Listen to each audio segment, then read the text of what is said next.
Hello दोस्तों, तो हाजिर हैं एक नए टॉपिक के साथ। वीडियो शुरू करने से पहले हमारा रिक्वेस्ट है कि आप वीडियो को ज़्यादा से ज़्यादा शेयर करें, लाइक करें, चैनल यदि नए हैं तो चैनल को सब्सक्राइब करें।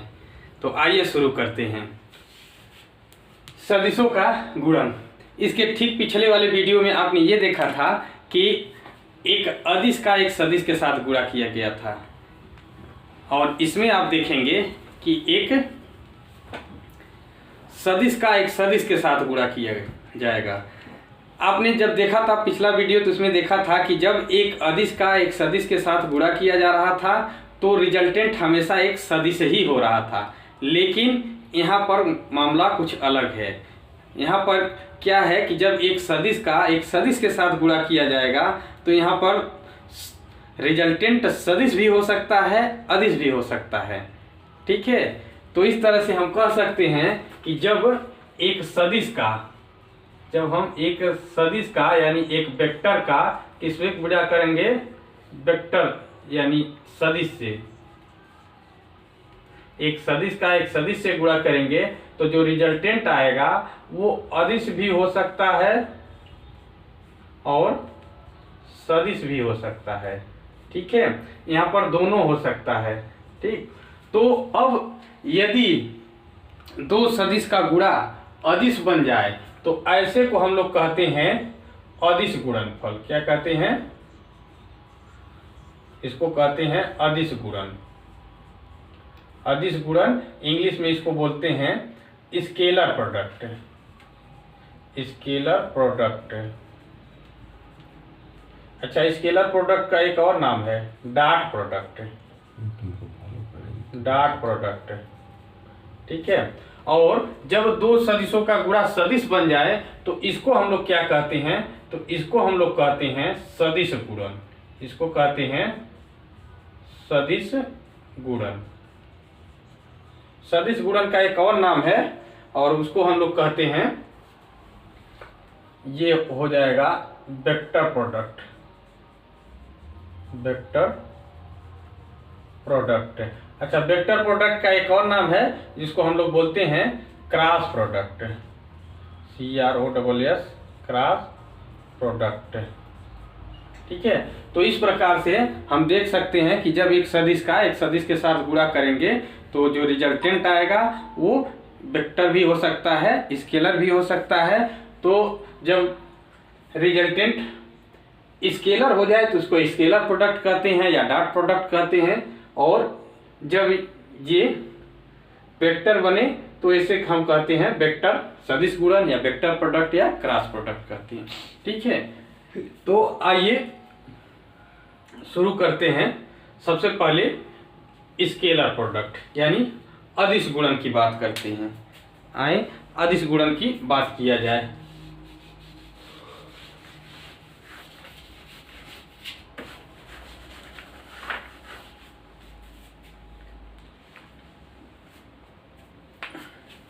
हेडिंग डाल लीजिए, दो सदिशों का अदिश गुणन। दो सदिशों का अदिश गुणन। दो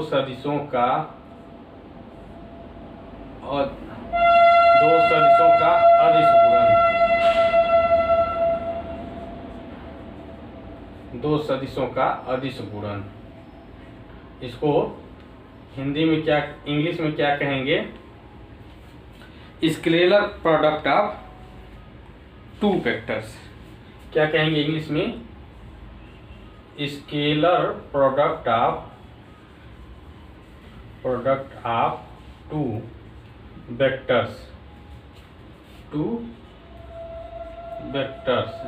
ठीक है, या इसको dot product of two vector भी कर सकते हैं। Scalar product of two vector या dot product of two vector. ठीक है, क्या कहेंगे? दो सदिशों का अदिश गुणन। या शॉर्ट में इसको हम लोग ऐसे भी करते हैं, ऐसे भी आपको लिखा हुआ मिल जाएगा, केवल और केवल लिखा मिल जाएगा डॉट प्रोडक्ट। डॉट प्रोडक्ट नाम से भी ये मिल सकता है। ठीक है, तो बात वही है, चाहे स्केलर प्रोडक्ट कहें या डॉट प्रोडक्ट कहें। अब बात करें अगर ये किस प्रकार से डिफाइन है, तो हम कह सकते हैं कि दो सदिशों का अदिश गुणन इस प्रकार से डिफाइन है कि यदि दो सदिश वेक्टर ए और वेक्टर बी, यदि दो सदिश हों वेक्टर ए और वेक्टर बी, इनके बीच का कोण, ठीक है, इनके बीच का कोण थीटा हो। यदि दो सदिश हों वेक्टर ए और वेक्टर बी, इनके बीच का कोण थीटा हो, तो हम इनका डॉट प्रोडक्ट इस प्रकार से डिफाइन करते हैं, vector A dot B equal to A B cos theta. ठीक है, जहां हम कहेंगे, क्या कहेंगे कि जहां ए तथा बी क्रमशः vector A and vector B के परिमाण हैं, magnitude of vector A and B. क्या कहेंगे, where A and B are the magnitude of vector A and B. ठीक, तो यहां से हम क्या डिफाइन कर सकते हैं, यहां से हम कह सकते हैं कि दो सदिशों का अदिश गुणन उन सदिशों के परिमाणों तथा उनके बीच के कोण की कोज्या मीन्स कोसाइन यानी कोज्या के गुणनफल के बराबर होता है। ये एकदम मैथमेटिक्स, ये देख करके सीधे सीधे फार्मूला लिख देंगे। इसका किस तरह से लिखेंगे, तो लिख सकते हैं कि दो सदिशों का अदिश गुणन उनके परिमाणों तथा उनके बीच बने कोण के कोज्या के गुणनफल के बराबर होता है। ठीक है, तो बहुत आसान से शब्दों में इसको लिख सकते हैं। अच्छा, एक चीज और है, इसको एक दूसरा भी परिभाषा दे सकते हैं। दूसरा परिभाषा ये है कि देखिए, यहाँ से b cos थीटा है और ये a, अगर आप चाहें तो इसको ऐसे कर सकते हैं। देखिए क्या कर सकते हैं कि देखिए, एक वेक्टर a, अगर ये वेक्टर a है और दूसरा ये वेक्टर b हो गया। ठीक है, अगर इनके बीच का कोण की बात किया है, कहा है कि इनके बीच का कोण थीटा है। ठीक, तो यदि वेक्टर b का वेक्टर a की दिशा में कंपोनेंट लिया जाए, ठीक है, रिजोल्यूशन ऑफ वेक्टर में बताए थे कंपोनेंट, तो वेक्टर b का वेक्टर a की दिशा में कंपोनेंट लेंगे तो क्या आएगा, यहाँ से आ जाएगा वेक्टर b cos थीटा। या मैग्नीट्यूड की बात करेंगे तो a का मैग्नीट्यूड a है, यहाँ से कह सकते हैं b cos थीटा। ठीक है, तो यहाँ से आप ये भी कह सकते हैं, क्या कह सकते हैं कि दो सदिशों का अदिश गुणनफल, उसमें से एक सदिश तथा दूसरे सदिश का पहले सदिश की दिशा में कंपोनेंट के गुणनफल के बराबर होता है। देखिए, एक सदिश a ले लिए और दूसरे सदिश का a की दिशा में कंपोनेंट, इन दोनों का गुणनफल।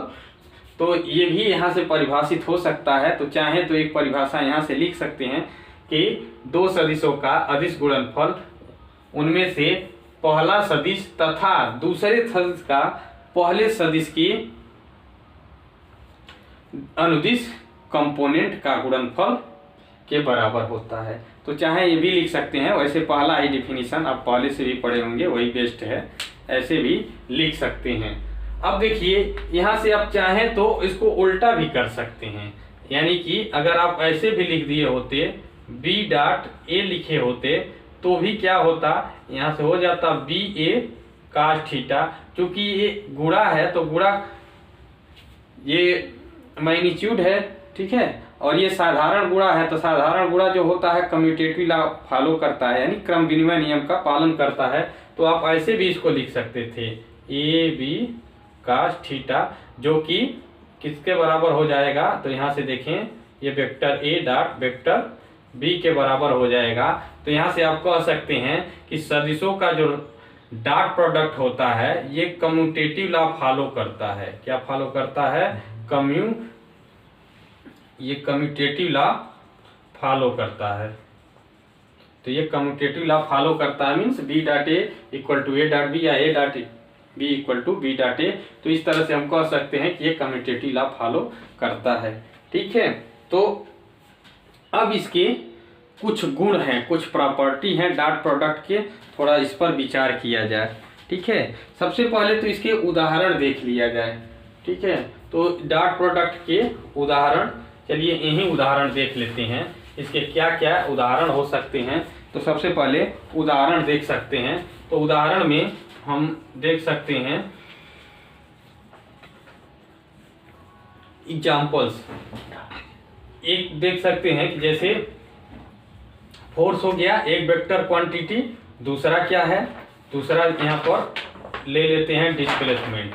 ठीक है, तो force vector quantity, displacement vector quantity, लेकिन इनका जब स्केलर प्रोडक्ट हुआ है तो यहाँ से वर्क डन आता है। ठीक है, स्मॉल वर्क डन, ये क्या होता है, ये स्केलर क्वांटिटी। यहाँ देख सकते हैं फोर्स और डिस्प्लेसमेंट दो वेक्टर क्वांटिटी हैं, लेकिन इनका डॉट प्रोडक्ट एक स्केलर क्वांटिटी आ गया। इसी को थोड़ा सा मॉडिफाई कर सकते हैं। तो देखिए यहाँ एफ रहने दीजिए, डेल्टा टी से भाग दे दीजिए, तो delta S upon delta T equal to यहाँ से D W upon D T. ठीक है, तो यहाँ से आप चाहें तो इसको देखिए, यहाँ क्या हो गया, ये हो गया एफ इंटू, इसको क्या बोलते हैं, तो इनको वेलोसिटी बोलते हैं, इसको क्या बोलते हैं, इसको पावर। ठीक है, तो यहाँ से देख सकते हैं कि फोर्स एक वेक्टर क्वांटिटी, वेलोसिटी एक वेक्टर क्वांटिटी, और इनका डॉट प्रोडक्ट पावर में शक्ति, तो यहाँ पावर जो है एक स्केलर प्रोडक्ट। इसी तरह से और भी एग्जाम्पल है, ये देखिए मैग्नेटिक फ्लक्स हो गया, तो यूनिफॉर्म मैग्नेटिक फील्ड भी इंटू ये एरिया ले सकते हैं। ठीक है, तो ये भी इसके उदाहरण हो सकते हैं। तो इस तरह से इसके कई उदाहरण हैं। ये दोनों वेक्टर क्वांटिटी होते हैं, ये मैग्नेटिक फ्लक्स स्केलर क्वांटिटी है। ठीक है, तो इस तरह से वेक्टर प्रोडक्ट के, ठीक है, वेक्टर नहीं स्केलर प्रोडक्ट है।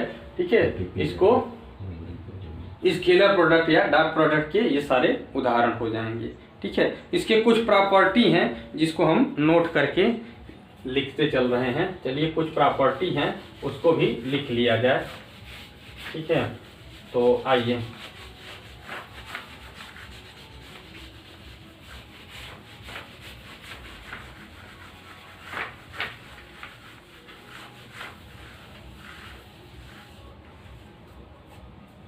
देखिए, पहली बात तो ये है कि यदि, ठीक है, नोट करके आप लिख सकते हैं। चलिए नोट करके लिख लीजिए, नोट नंबर 1। ठीक, नोट नंबर 1 में लिख लीजिए क्या, कि जब दोनों वेक्टर परपेंडिकुलर हों। ठीक है, तो जब दोनों वेक्टर परपेंडिकुलर हों तो हम कह सकते हैं यदि दोनों सदिश परपेंडिकुलर हो, यानी लंबवत हो, दोनों सदिश लंबवत हो, तो जब दोनों लंबवत होंगे तो क्या होगा, थीटा का मान 90 डिग्री होगा।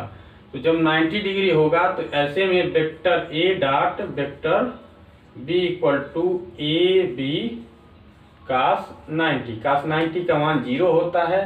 तो यहाँ से हम कह सकते हैं कि ए बी, ये कास 90 का मान इंटू 0, तो ये हो जाएगा 0।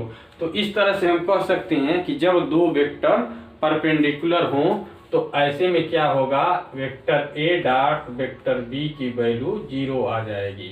यही फार्मूला आप हाई स्कूल में, इंटरमीडिएट में प्रयोग करके सिद्ध करते हैं कि सदिश विधि से सिद्ध करो कि अर्धवृत्त का कोण समकोण होता है। तो ऐसे ही आप दिखा देते हैं दो वेक्टर ए और बी लेकर के कि उनका डॉट प्रोडक्ट 0 होता है। ठीक है, तो यदि दो वेक्टर परस्पर लंबवत हो तो उनका डॉट प्रोडक्ट 0 आएगा। अब अगर बात करें दूसरे नंबर पर, तो दूसरा नंबर पर यदि दोनों सदिश एक ही दिशा में हो, यदि दोनों सदिश एक ही दिशा में हो या समांतर हो, एक ही दिशा में हो, तो थीटा का मान कितना हो जाएगा, 0।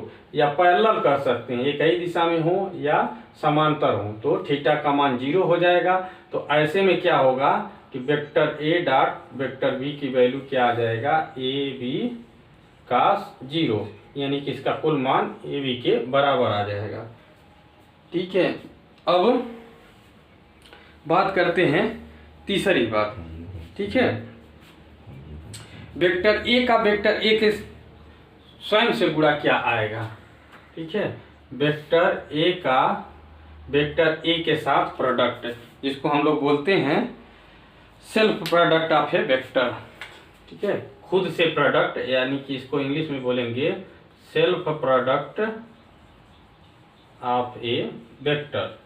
तो किसी वेक्टर का जो सेल्फ प्रोडक्ट होगा वो क्या होगा, तो देखो जैसे वेक्टर ए है, इसको ही इसी के साथ वेक्टर ए के साथ गुणा करेंगे तो वेक्टर ए का मैग्नीट्यूड ए और फिर ए का मैग्नीट्यूड ए, और कोई भी वेक्टर खुद के साथ कितना कोण बनाएगा, तो कोई भी वेक्टर खुद के साथ 0 डिग्री कोण बनाएगा। तो यहाँ से कहेंगे ए डॉट ए कॉस 0 डिग्री। ठीक है, अब यहाँ से कह सकते हैं कि ए डॉट ए कॉस 0 का मान 1 और यहाँ से ए स्क्वायर हो जाएगा। ठीक है, तो किसी भी वेक्टर का खुद के साथ जब डॉट प्रोडक्ट करते हैं तो उसके मैग्नीट्यूड का स्क्वायर हो जाता है, ये बात ध्यान रहे। अब अगर बात करें ये दो वेक्टर हों, जैसे दो वेक्टर ए और चौथे नंबर का बात करें वेक्टर ए हो और वेक्टर बी हो, इनका जो रिजल्टेंट हो ऐड करें तो रिजल्टेंट वेक्टर आर हो। ठीक है, यानी R equal to vector A plus vector B हो। ठीक है, तो क्या होगा तो अगर कोई पूछ दे, जैसे कि इस पर न्यूमेरिकल आता है आर स्क्वायर इक्वल टू क्या होगा, तो हम कहेंगे कि vector A plus vector B dot vector A plus vector B. ठीक है, तो जब यहाँ पर गुणा करेंगे तो यहाँ से देखिए क्या आएगा, तो यहाँ से कहेंगे आर स्क्वायर इक्वल टू आ जाएगा, क्या आ जाएगा, vector A dot vector A, ठीक है, plus vector A dot vector B plus vector B dot vector A plus vector B dot vector B. ठीक है, ध्यान से देखिए तो ये हो जाएगा वेक्टर ए और वेक्टर ए अभी बताए हैं कि सेल्फ गुणा करने पर ये स्क्वायर हो जाता है। और यहाँ पर देखें तो देखिए ध्यान से वेक्टर ए डॉट बी और बी डॉट ए, तो यहाँ से हम कह सकते हैं कि क्योंकि ये कम्यूटेटिव लॉ होल्ड करता है तो यहाँ से हम कह सकते हैं कि two vector A dot B ले सकते हैं। ठीक है, और यहाँ से प्लस हो जाएगा बी स्क्वायर, यहाँ पर भी सेल्फ प्रोडक्ट है। ठीक है, तो यहाँ से इसकी वैल्यू क्या होती है, तो हम जानते हैं इसकी value A B cos theta होता है। तो यहाँ से लिख सकते हैं कि ए स्क्वायर बी को पहले कर लें तो B square plus 2ab cos theta. ठीक है, तो आर की वैल्यू क्या आ जाएगी, आर की वैल्यू आ जाएगी under root a square plus b square plus 2ab cos theta. ठीक है, अब अगली बात क्या है, तो अगली बात ये है कि एकांक लंबकोणी सदिश की बात किया जाए। ठीक है, एकांक या लंबकोणी सदिश की बात करते हैं।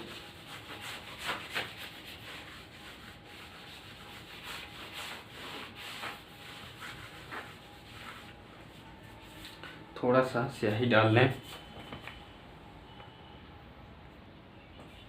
हाँ, तो एकांक लंबकोणी सदिशों आई जे के अदिश गुणनफल। अब जैसे यहाँ से एकांक लंबकोणी सदिश जैसे आई डॉट जे की बात करें, मान लो आई डॉट जे की बात करते हैं तो आई का मैग्नीट्यूड 1, जे का मैग्नीट्यूड 1। ठीक है, और इसके बाद कास, यहाँ आई हो गया इसको 1, इसका भी 1, और कास आई का जे के साथ कितना कोण बनता है, सीधे सीधे परपेंडिकुलर होते हैं, लंबकोणी है ही, तो ये 90 हो जाएगा। ठीक है, तो इस प्रकार से ये इसकी वैल्यू कितनी होती है 0, तो यहाँ से कह सकते हैं इसका मान आएगा 1 इंटू 1 आ जाएगा और यहाँ क्या आ जाएगा 0। ठीक है, तो ओवरऑल 0 हो गया। तो यहाँ से कह सकते हैं कि जो आई डॉट जे होगा ये चाहे जे डॉट के लिए दिया जाए। ठीक है, ऐसे वहां पर भी आ जाएगा जे के साथ जे के साथ 90 का कोण बनाएगा। इसी तरह से के डॉट आई ले लिया जाए तो सबका सब क्या होगा, जीरो होगा, क्योंकि ये सब के बीच में 90 डिग्री का कोण होता है, तो ये सब के सब जीरो होंगे। इसी तरह से जब खुद का गुणा करके देखा जाए तो जैसे यहाँ पर कर देते हैं ये, या चलो नीचे ही करते हैं। जैसे मान लो ये आई डॉट आई करें, ठीक है, जब आई का आई के साथ करते हैं तो इसका मैग्नीट्यूड, अभी हम लोग देखे भी हैं कि क्या होता है, इसका वर्ग हो जाता है जब सेल्फ प्रोडक्ट करते हैं, तो आई डॉट आई का क्या हो जाएगा, 1 हो जाएगा, ठीक है। तो सेम ऐसे ही जे डॉट जे का करेंगे तो इसका भी 1 होगा, के डॉट के का करेंगे तो 1 होगा। तो यहाँ से कह सकते हैं कि जो यूनिट वेक्टर हैं जैसे आई डॉट आई, ये सब के सब जे डॉट जे और के डॉट के, सबका जो एक आंसर आएगा, ठीक है, जो प्रोडक्ट आएगा सबका 1 आएगा।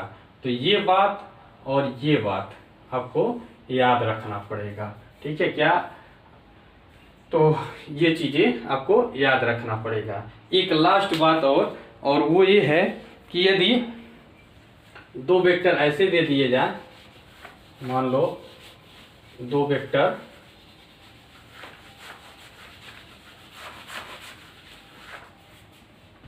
मान लो ऐसे दो वेक्टर दे दिए जाए, ये 6वें नंबर का था, दो वेक्टर ऐसे दे दिए जाए, वेक्टर ए इक्वल टू किस तरह से दो, तो पोजीशन वेक्टर के रूप ए एक्स आई धन ए वाई जे धन ए जेड के, और ठीक है इसी तरह से वेक्टर बी दे दिया जाए, vector B equal to b x i धन बी वाई जे धन बी जेड के। इस तरह से दो वेक्टर ए और बी दे दिया जाए, और अब पूछे कि ए डॉट बी, अब अगर वेक्टर ए डॉट बी हमसे निकालने के लिए कहे तो क्या करेंगे, तो ऐसे लिखेंगे ए एक्स आई धन ए वाई जे धन ए जेड के डॉट बी एक्स आई धन बी वाई जे धन बी जेड के, ठीक है। अब डॉट गुणन करिए तो देखिए क्या आता है, तो देखिए यहाँ से आएगा a x b x i dot i धन a x b y i dot j धन a x b z i dot k धन, अब इसको उठाइए सबके साथ गुणा कीजिए, तो जैसे इसको हमने उठाया है तीनों के साथ गुणा किया, अब इसको उठाइए तीनों के साथ गुणा कीजिए, तो ए वाई बी एक्स क्या हो जाएगा आई डॉट जे